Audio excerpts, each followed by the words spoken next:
Tanghali po sa inyo lahat, mga minamahal ko sa Numanenyo. Ito po ni Likod Mayor Francis Zamora at ito po ang ating kwentuhan ngayong Lunes. At ako'y bumabati rin sa lahat ng sumusubaybay sa atin mula sa iba't ibang bahagi ng ating bansa. At ganoon din sa mga kapwa nating Pilipino na maaring nasa ibayong dagat. At ako ay umaasa ng lahat po ay nasa mabuting kalagayan. So bago po tayo magsimula, I would like to greet all the fathers out there, a belated Happy Father's Day at naway tayo po ay nagkaroon ng oras kasama ating mga ama. Ako po, personally, nakasama ko si Congressman Noli Zamora noong Saturday ng tanghali. Alam niyo yung Sunday natin kahapon na medyo loaded. Ako po ay nag-attend ng isang wedding kung saan tayo po ay naging-ninong. Ako po ay nagkaroon din ng isang DZMM interview sa studio mismo. Tapos, Mayor's Cup awarding ceremonies at finals pa natin kung kaya't yung mga Father's Day celebration po namin ay ginawa namin ng Sabado. So Saturday lunchtime with Kong Ronnie and of course the family. At nung gabi naman po, kami ni na Kerry at ni Rocco, Nicholas, Noah at ng aking ina na si Rose. So kami po ay nagkaroon ng dalawang hiwalay na celebrations because of time constraints and scheduling. Ganun pa man, syempre, ang mahalaga po ay nakasama ko ang aking ama at nakasama ko ang aking pamilya sa araw na iyon. So, let's proceed. Okay. First of all, Wata-Wata announcements. Ilang araw na lang po, Wata-Wata na, 2 days to go. In fact, tomorrow po, June 23 ay magaganap ng ating street dance competition. So medyo iba ho ang gagawin natin sabagat magkakaroon muna tayo ng parade dito po along Pinaglabanan Street. So all the participating barangays will parade towards the performance area at sila po ay maglalakad sa Pinaglabanan Street at pagkatapos po niyan ay sila ay magkakaroon na ng kanilang street dance competition at meron po tayong itatanghal na festival queen din, di ba? So yan po ang ating magiging June 23 celebration. Dati po kasi kino-combine natin yung street dance competition at yung basaan, but to give way for a more fun-filled basaan and street dance competition ay hiniwalay na ho natin siya para mas nakakapag-focus tayo on both of them sapagkat ito naman pong dalawa ang highlight, syempre, ng ating nagiging selebrasyon. So makita-kita po tayo bukas. You can watch along Pinaglabanan Street. You can watch the parade, of course. And yan, once mag-perform na bawat barangay bukas, syempre, welcome na welcome ho kayo mag-cheer at sumuporta sa inyong mga barangay. At pagkatapos naman ho niyan, June 24, mismong araw nating kapistahan, tayo po ay magsisimula ng ating basaan at street party June 24 at 7 a.m. We will be here by 6:30 a.m. dahil tayo po ay magkakaroon muna ng blessing ng ating mga fire trucks, pati po ng ating Santong Tao Parade. So we will be here as early as 6:30 a.m. Ang mga kaibigan natin sa media ay nag-request din po na mag-live sa atin dito mismo sa lungsod ng San Juan. So we will be watched all over the Philippines. So San Juan, it's time to shine once again. So pakita natin na kaya natin mag-celebrate ng ating Wata-Wata Festival na payapa. At again, ito po ay ating binago starting last year. So meron po tayong basaan zone sa kahabaan po ng Pinaglabanan Street sa pagitan po ng P. Guevara Street at N. Domingo Street. So ito po ang ating designated basaan zone. Sa lahat ng gusto makipagbasaan sa amin, gusto saya sa ating kapistahan, please enter the basaan zone. At kung kayo naman po ay walang balak makipagbasaan, walang balak makipiesta sa amin, huwag po kayong papasok ng basaan zone. At again, a reminder, it is a holiday on June 24. Wala pong pasok sa June 24. Kung kaya, punta na po kayo dito. No? Yung holiday po, sa San Juan lang yan. Hindi po yan nationwide. Pero sa lahat ng mga San Juanenyo, punta po tayo dito sa basaan zone natin. Nandun ang ating mga booths from our barangays. Sa 21 barangays, kanya-kanyang booths po sila. Nag-sanitize sa mga barangay officials at SK officials natin. Meron tayong mga DJs na tutugtog at syempre, ang ating special guest na si Maki, na sikat at yan, excited akong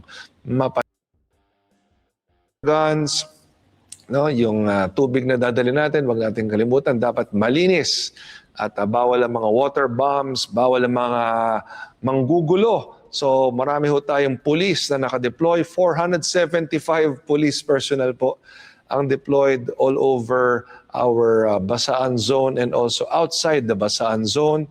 So lahat po ng ating mga kapulisan ay nandito, full force, pati pong augmentation natin mula sa Eastern Police District at ganoon din mula sa NCRPO. So wag na ho tayong gagawa ng anumang bagay na magiging dahilan na hulihin tayo at magmulta at posibleng makulong ng 10 araw. At alam niyo naman po ano ang dapat ninyong iwasan. So ito yung responsible basaan, di ba? Kumbaga, basaan na responsable, di ba?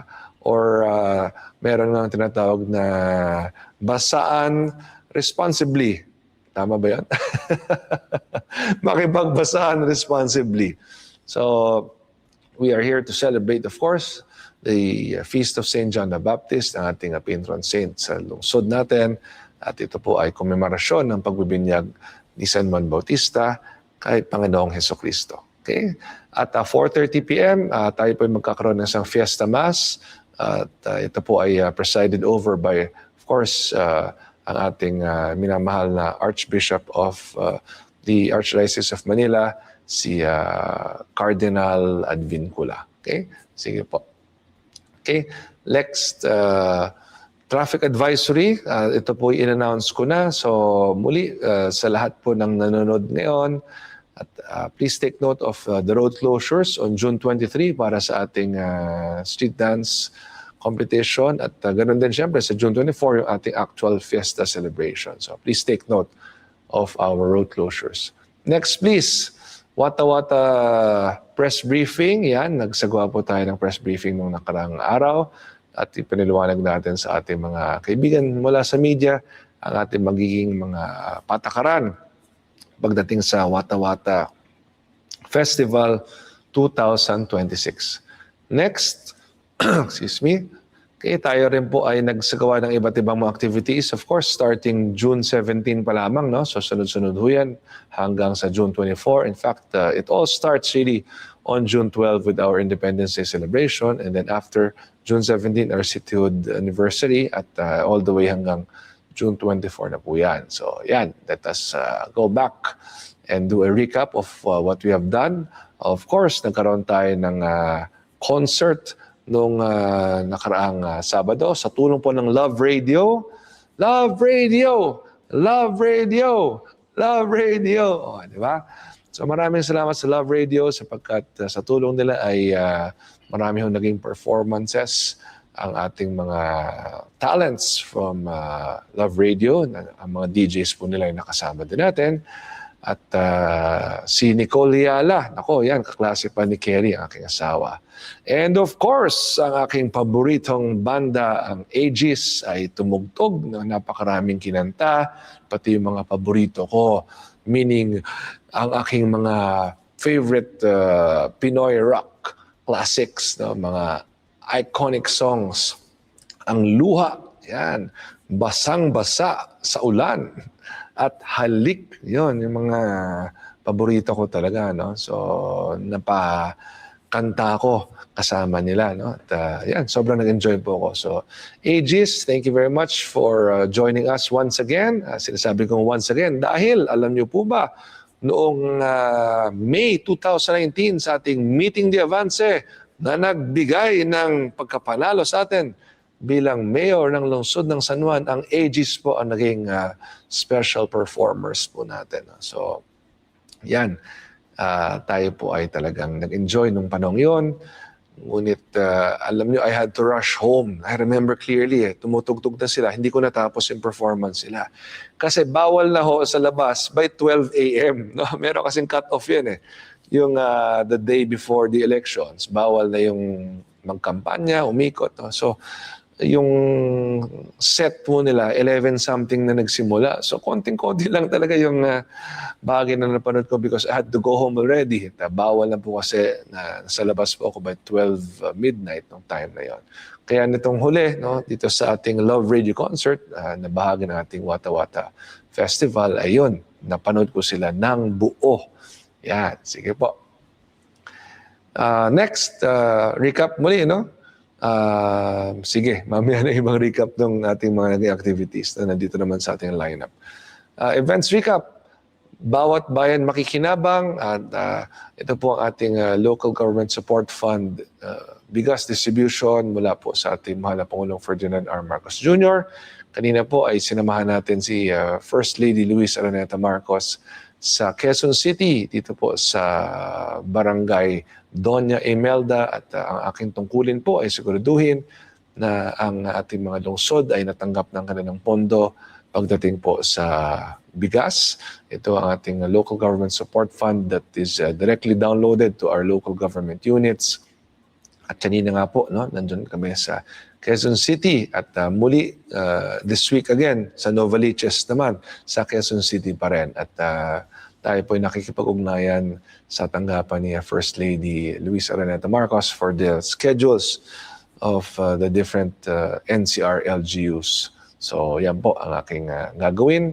Bukas po, I will be with the First Lady once again sa kanyang Love for All sa Makati. So makita-kita po tayo dyan bukas sa lungsod ng Makati. At yan po, no, tayo ay nakapagtapos na ng ating first wave ng ating bigas. Ang second wave po ay magsisimula next week. At tayo po ang dadalawin naman ni First Lady Luis Araneta Marcos dito po sa San Juan. So sa ating mga senior citizens, magsisimula na po ang second wave ng ating bigas. Ito po yung para sa July at yan po ay magsisimula na starting next week.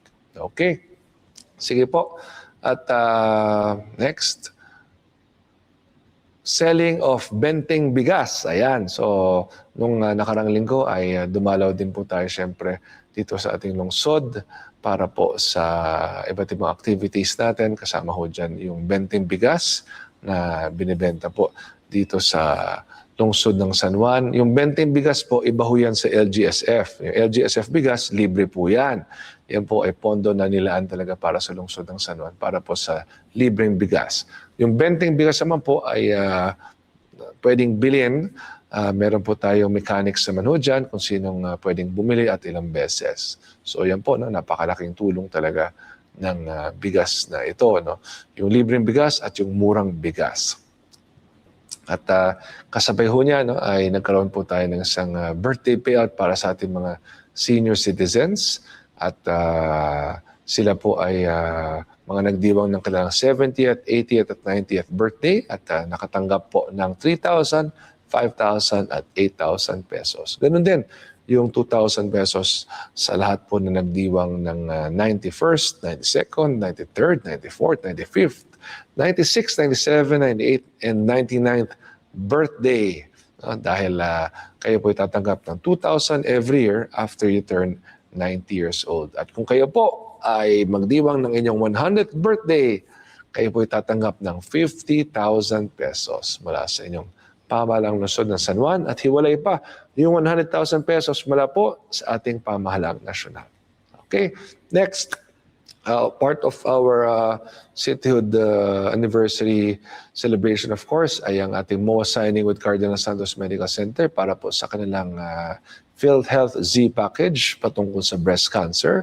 So tayo po yung magsasagawa ng iba't ibang mga forums patungkol dyan. Secretariat, please do not forget to splice the video na nagpapaliwanag ang Cardinal tungkol sa kanilang Z-Health package. Hindi ho yan Z for Zamora. Yan talaga isang PhilHealth package na nagkataon Z package ang pangalan. So please don't forget to splice it so we can share to our followers para mas lalo na lang malaman ang programang ito. At kasabay ho niyan, tayo ay naglunsad din ng ating Right to Care card at ito nga po yung talagang ikitanawa ng sandali. Pagkatapos po niyan ay tayo po naglunsad ng ating Right to Care card na ikinatuwa ng napakaraming mga San Juanenyo sapagkat ito ay nagbibigay po ng kapangyarihan sa atin na i-designate sino ba ang ating proxy pagdating po sa mga desisyong medikal na dapat gawin kung sakaling tayo po ay maaksidente. So again, to further explain this, we will have more videos that we will be posting para mas maintindihan niyo po ang programang ito. Kasabay po niya, in-award din natin ang ating cleanest barangay at ang ating best sa kanilang do-it-yourself water catchment system. So we will be posting the winners after today's Facebook Live so we can acknowledge them at syempre, binabati ko po silang lahat. Congratulations sa inyo for a job well done. So nagsagawa rin po tayo ng ating bloodletting program kasabay ng lahat ng iyan. So grabe talaga, loaded na loaded ang ating mga nakaraang araw dito po sa lungsod ng San Juan. Nagsagawa rin tayo ng ating Barangay Corazon de Jesus Caravan at in fact nilakad namin yan from City Hall, nilakad namin ni Rocco hanggang sa inyo pong basketball court. So we walked the whole stretch of P. Narciso at nakiisa po sa kapistahan. Nakiisa po sa Barangay Caravan ng Barangay Corazon de Jesus. So, yan po. Next, Mayor's Cup 2026. Nako, congratulations po sa lahat ng mga nanalo. Tayo po ay nakapagsagawa ng isang successful muli na Mayor's Cup. Ito naman po ang ating 2026 Mayor's Cup Basketball and Volleyball Tournament kung saan meron na tayong mga barangay na nanalo po. Again, we will be posting all the winners kasi napakarami po nila para ma-acknowledge natin na mabuti. At tayo lubos na nagpapasalamat sa ating mga bisita kahapon, ang ating mga De La Salle University UAP champions mula sa Green Archers at sa Lady Spikers, Jacob Cortez, Mason Amos, Angel Canino, and Shivana Laput. At kasama ko rin po ang aking tatlong anak na lalaki na sina Rocco, Nicolas at Noah, si Vice Mayor Angelo Coili at ating mga konsihal, mga barangay officials at ating mga mamamayan na nanood. So yan, tayo nagpapasalamat po sa ating mga kapwa lasalista sa kanila pong paglaan ng oras para sa atin kahapon. And to all the winners, congratulations po sa inyo. At sa lahat ng hindi nagwagi, huwag kayong mag-alala. Lahat tayo panalo dito sapagkat sa bisa po ng ating Mayor's Cup ay napapalakas natin ang samahan ng ating lungsod. Okay. Next po, tayo rin po ay nag-attend ng second LGBT plus Business Summit dito po sa lungsod ng Quezon. So tayo nagpapasalamat kay Mayor Joy Belmonte ng Quezon City sa kanyang pong pag-imbita sa atin. At yan po, ang dami nating nakilala sa araw na ito at ating naipaliwanag din ang ating Right to Care card dito po sa forum na ito. At ikinatuwa, parati ako nabubulol doon, at ikinatuwa po ng lahat ng nandun dahil sabi ko, through a memorandum of agreement, maaring ang ating Right to Care card ay i-acknowledge na sa ibang mga lungsod o lalawigan na meron na rin kani-kanilang mga Right to Care cards. Specifically, ang Quezon City at ang Cavite Province. So we will further expand this and through a memorandum of agreement with these LGUs ay maaari na siya magamit. But of course, we have to go through the legal process, dumaan muna sa aming mga sangguniang panlungsod at sangguniang panlalawigan upang kami po ay makapagpirma ng isang MOA o Memorandum of Agreement. And aside from that, tayo po nagsagawa naman ng kasalang bayan dito po sa ating Archdiocesan Shrine of St. John the Baptist at 11 couples po ang kinasal. Tayo po ay tumayo bilang ninong nilang lahat at si Kerry po ay naging ninang din although ako po ang nag-attend on our behalf. So sa lahat po ng ating mga bagong kasal, congratulations po sa inyo, Father Mike Calao, and of course to our Archdiocesan Shrine of St. John the Baptist family, sa lahat ng mga parokyano, maraming salamat po at ito po ay ating naitawid na maayos at nakita ko naman po ang kasiyahan ng mga bagong kasal at ng kanilang mga pamilya at mahal sa buhay. Next, 4-piece graduation. Tayo po ay nag-attend ng pagtatapos ng ating mga 4-piece families. More than 100 4-piece families graduated from the program. at binati ko nga ho sila sa kanilang pagtatapos. At ang ating lungsod po ay naghandog ng 5,000 pesos na cash gift po sa kanila upang makatulong sa kanilang panimula, no? Bilang hindi na umaasa sa 4Ps. So sabi ko naman po, bagamat tapos na sila sa 4Ps program, dito pa rin siyempre ang pamahalaan ng San Juan na susuporta at tutulong sa kanilang lahat. Okay, next please, DOH-NCR meeting. Tayo po ay nagsagawa ng isang pagpupulong kasama po ang Department of Health NCR, ganun din ang Department of Health Central Office dahil ang ating layunin po ay magawa ng level 3 ang ating hospital, which is something that we are all pushing to achieve. At I would like to share with all of you that we are right on track. So, inayos po natin ang checklist ng mga kailangan natin na ma-comply in terms of the physical infrastructure, in terms of the equipment, and manpower needed para makamit nga natin ang ating pagiging level 3 na bilang isang hospital. So ito po ay right on track. Tinututukan ko yan personally and as promised, talagang itataya ko ang pangalan ko dito sa ating San Juan Medical Center. We will make sure na bago po ako matapos bilang mayor ng San Juan sa June 30, 2028 ay talagang matatapos na natin ang lahat ng kailangan tapusin dito po sa ating hospital. Next, si Rocco po ay nag-attend para sa akin sa piyesta ng Barangay Ermitaño.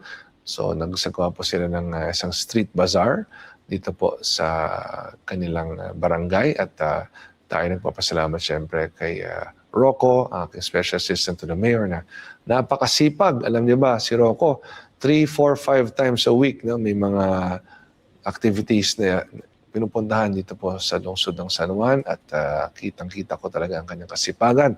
Mas masipag sa tatay niya. No? Talagang yan ang advantage kapag bata kasi yung lakas ng katawan, yung kanyang youthfulness no, and energy, yan ay mahalaga talaga.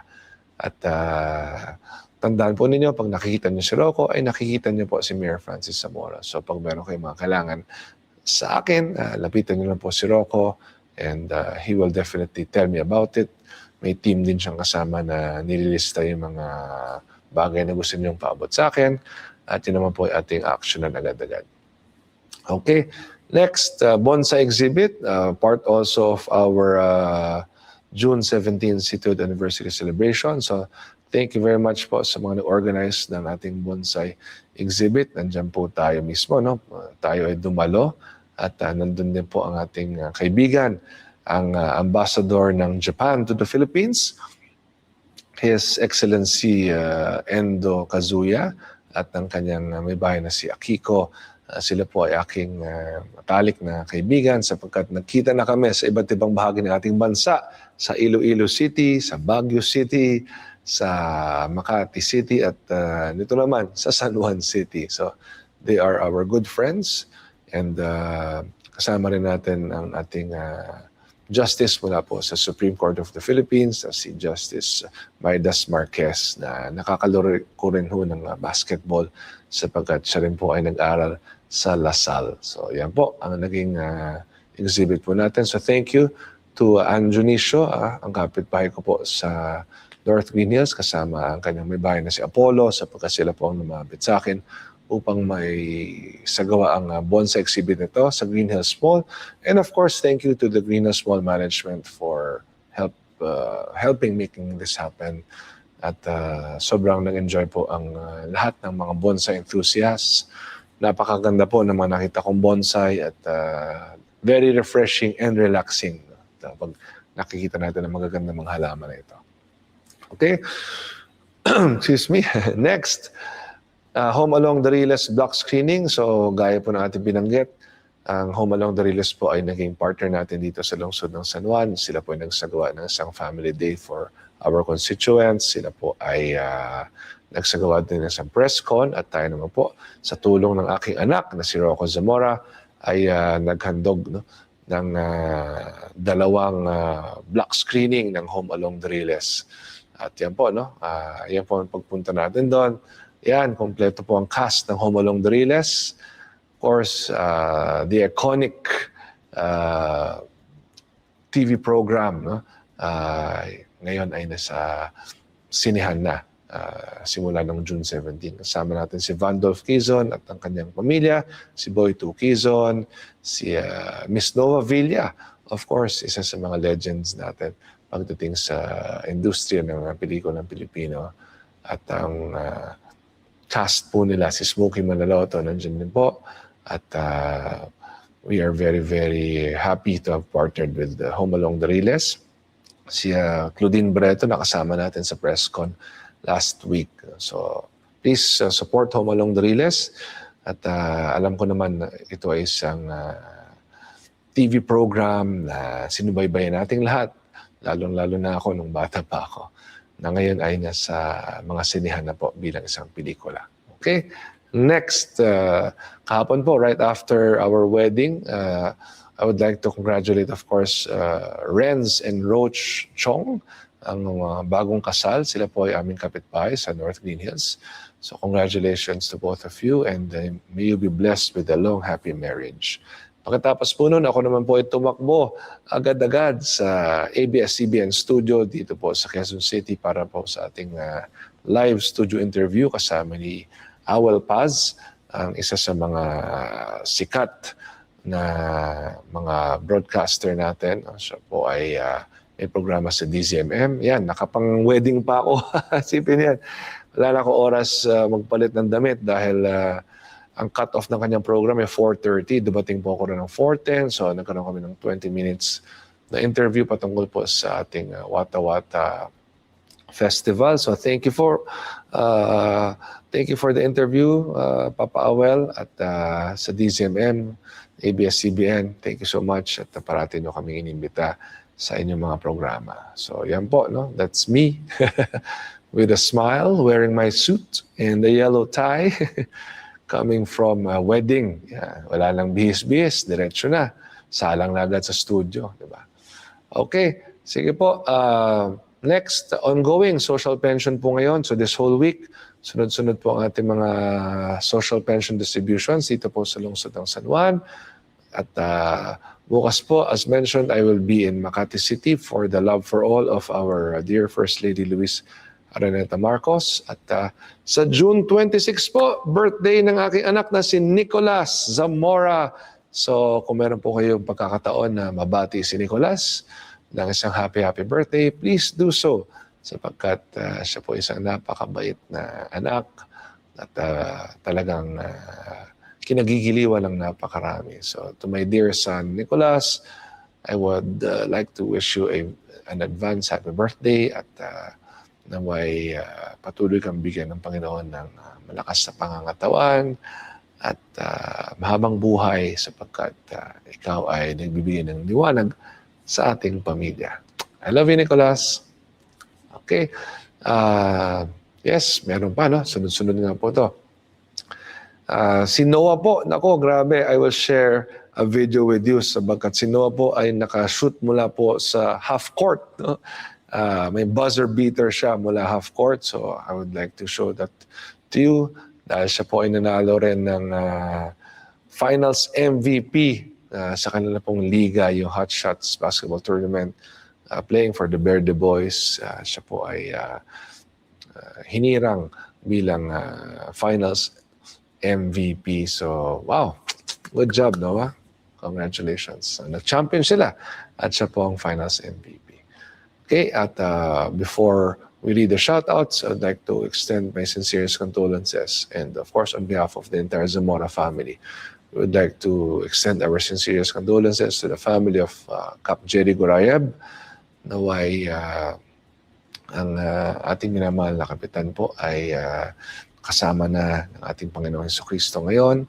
At ako po ay dadalaw sa inyo, don't worry. At kasabay-sabay lang po yung mga schedule. But I'm arranging assistance po for you.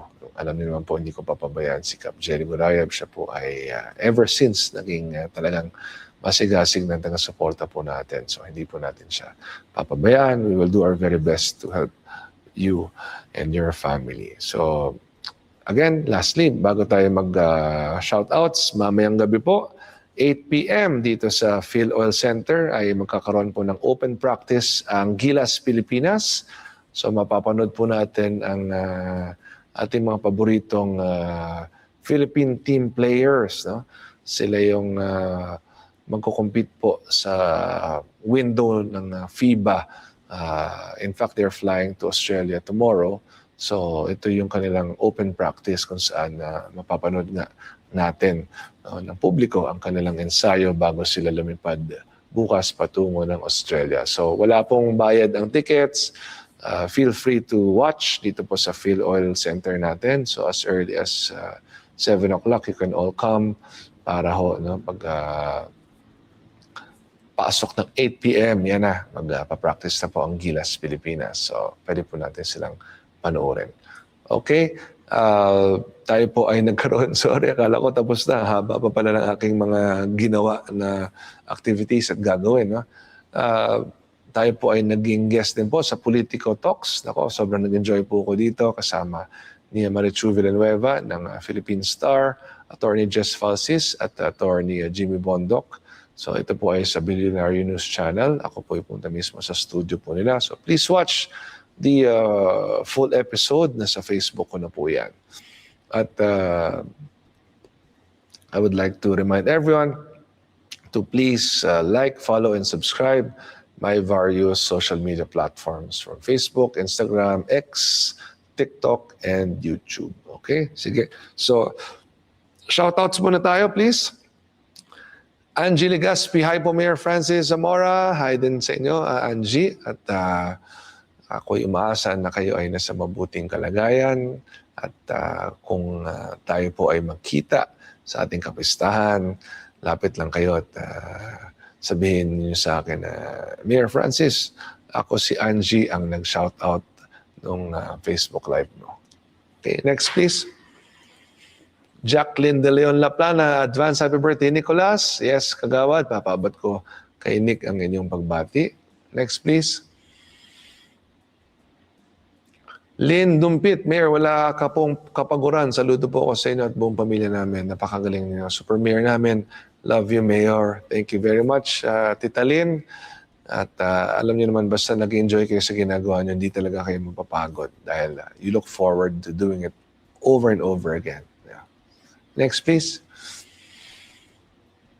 Delinda Gige, the best mayor in San Juan City, Mayor Francis Zamora. Thank you so much po. At ako'y nagpapasalamat sa inyong tiwala at suporta. At ako naman po, ginagawa ko lamang ang aking tungkulin na itaas ang taas ng buhay ng bawat San Juanenyo. At ako'y umaasa na masaya naman po kayo sa paglilingkod ni Mayor Francis Zamora. Next, please. Regina Ibanez, shout out Mayor Francis Zamora. Thank you sa ticket na handog ni Sir Rocco Zamora. Sobrang happy ang aking pamilya. Advance happy birthday, Nicolas. Totoo na mabait na bata yan. Nakasama ko siya ng house to house. Ang bait down to earth. And congrats, Noah. Nako, kilalang-kilala mo na buong pamilya ko, Regina. Si Amanda lang kasi ay nasa ibang bansa. No? Doon na po siya nagtatrabaho. No? So, namimiss ko siya sa totoo lang. No? She will be celebrating her 25th birthday on June 30 naman. No? So, magkasunod lang sila ni Nicolas. June 26 and June 30. So, ang June talaga is one of the heavy months for me, aside from December. Dahil pag June, dalawang anak ko nagdiriwang ng kanilang kaarawan, si Nicolas at si Amanda. Of course, we have our Independence Day celebration, we have our cityhood anniversary, we have our Wata Wata Festival at fiesta po natin at yung celebrations in between. So, ang June talaga, grabe, very, very loaded. At hiwalay pa dyan yung mga tungkulin natin as Metro Manila Council President, as League of Cities of the Philippines National President, at yung mga events po ng national government na pinupuntahan pa ho natin. So, yan po ang buhay ni Francis Zamora. Next, please. Criza Lozada, Mayor Francis Zamora, salamat po sa pag-launch ng Right to Care Card. Malaking bagay po para sa magpa-partner na LGBTQI. Salamat po. Yes, very welcome. Ako naman po, very much aware na meron tayong mga sektor sa ating lipunan na talagang inaabangan ang paglulunsad nga natin ng ating Right to Care Card. So please, no, sa lahat ng gusto mag-avail ng Right to Care Card, punta na po kayo dito sa ating Gender and Development Department sa City Hall at mag-apply na po kayo. Again, I will splice the videos from the launch the other day para mapanood ninyo at malaman ang proseso na dapat ninyong gawin upang ma-avail na po ang card nito. Okay? Next po, bago lang tayo finally magpaalam, hindi paalam sa buhay, paalam lamang dito sa ating Facebook Live. Nais ko yung paalala na kung meron po kayong kailangan, hindi nyo na po kailangan i-text pa sapagkat sa dami po ng messages na mapasok po sa aking cellphone ay hindi ko na ho nababasa lahat talaga. At kung ang inyong pong kailangan ay patungkol sa medical, financial, burial, hospital assistance o anumang mga hinaing, please call. First of all, our 137-135 hotline, local 114, o yung mobile hotline naman ng ating Mayor's Office, ang 0956-529-7286. So maraming salamat po sa pagpapanood nating Facebook Live. Sa araw nito, makita-kita po tayo sa ating activities for the entire week. Marami po yan at sigurado po akong mag-enjoy tayong lahat. Maraming salamat po. Mabuhay ang ating makabagong San Juan.